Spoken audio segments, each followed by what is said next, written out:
ชนรับประทานอ่างน้ำหุ่มเมืองนานไซทองนครหลวงวิจันทร์สามารถบรรจุน้ำได้ทั้งหมด60ล้านเม็ดก้อนเฉพาะปี2014นี้มีน้ำตัวจริงที่เก็บได้ในอ่างทั้งหมด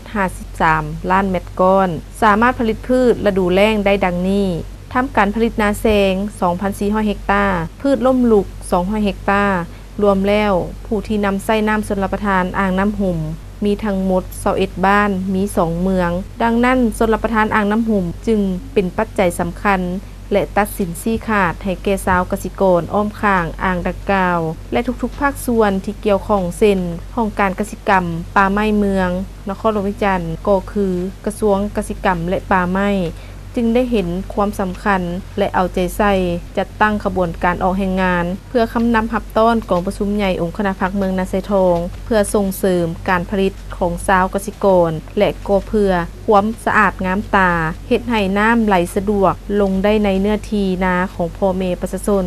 การออกแห่งงานในเทื่อนี้มีแห่งงานเข้าร่วมทั้งหมด 1,500 กว่าคนในนั้นมี4บ้านอ้อมข้างโรงเรียนวิทยาคารบรรษาเสนาอ่างน้ำหุ่มห้องการอ้อมข้างเมืองแผนกเกษตรกรรมและป่าไม้นครหลวงวิจันทร์กลุ่มชลประทานและกระทรวงเกษตรกรรมป่าไม้ดังรายละเอียดต่างๆท่านสีตาลดีเลิศหัวหน้าโครงการคุ้มครองนำไส้น้ำชลประทานอ่างน้ำหุ่มได้กล่าวว่าเฉพาะปี 2014-2015 นี้ครับข้าพเจ้าเห็นว่าน้ำโครงการชลประทานน้ำหุ่มของพวกเขานี้ได้ทั้งหมด55ล้านถือว่าคงเฉพาะปีนี้พวกเขาจะหดเนื้อที่ได้ทั้งหมด 2,400 เฮกตาร์เป็นเฉพาะข้าวและพืชผักอีก200 เฮกตาร์เป็น 2,600 เฉพาะโครงการชลประทานน้ำหุ่มนี้มี21หมู่บ้านเฉพาะมื้อนี้พวกเขาสร้างกระบวนการมื้อนี้มีแผนการทั้งหมด37คลองเหมืองแล้วก็ 73,810 เมตรเนาะตามแผนการนี้พวกเราจะต้องได้ให้แล้วก่อนวันที่3 เดือน 11ก่อนจะวันปล่อยน้ำชลประทานนี้เพราะฉะนั้นแล้วท่านไม้กองพรหมวงศ์หัวหน้ากลุ่มชลประทานได้แสดงความรู้สึกของตนว่า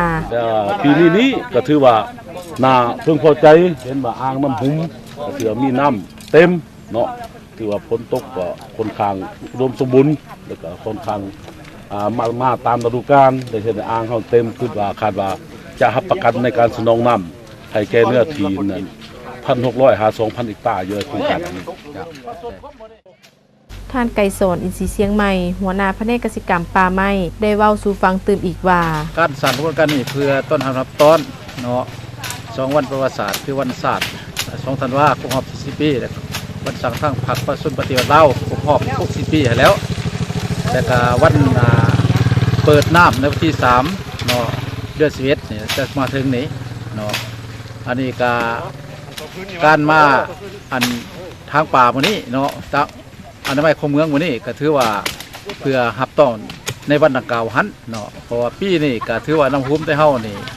ได้ตามคาดแล้วเนาะ53ล้านเมตรก้อนทั้งหมดนั่นแหละก็ถือว่าสามารถสนองนำได้ 2,500 เฮกตาร์